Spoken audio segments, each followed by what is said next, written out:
Monsieur le Président, Monsieur le Commissaire, mes chers collègues, comme vous l'avez souligné avant moi, le premier paquet avait pour objet de jeter les bases d'un espace ferroviaire européen intégré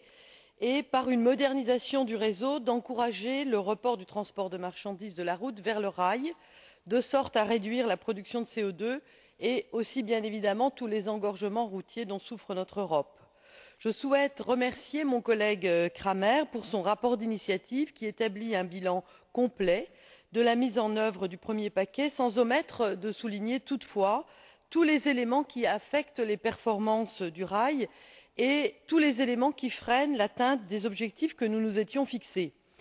Il convient de souligner en premier lieu, en effet, que l'ouverture du réseau ferroviaire, tout en maintenant un très haut niveau de sécurité, a permis une augmentation très significative du transport de marchandises, en tout cas au global, dans l'Union européenne. Et des petites entreprises ferroviaires ont également pu s'intéresser à des niches jugées peu rentables par les opérateurs historiques. Je me réjouis que le rapport mette également l'accent sur le système actuel de tarification en ce qui concerne l'utilisation de l'infrastructure, qui ne permet pas la mise en place d'une concurrence loyale entre les différents modes de transport de marchandises.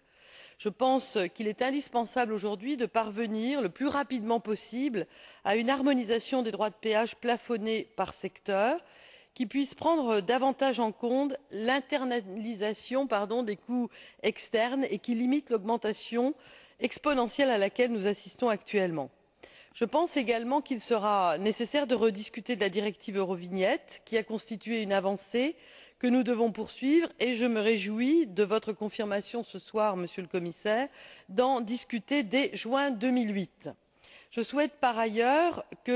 Monsieur le Commissaire, qu'avec vous, la Commission s'engage rapidement dans un processus de modernisation et de développement des infrastructures intermodales, principalement sur les corridors internationaux des RTT et passant par un équipement système ERTMS et qui permette une jonction véritable avec les infrastructures portuaires, d'une part, mais aussi avec les infrastructures fluviales. Enfin, je souhaite que la Commission présente des recommandations en vue de l'assainissement financier des chemins de fer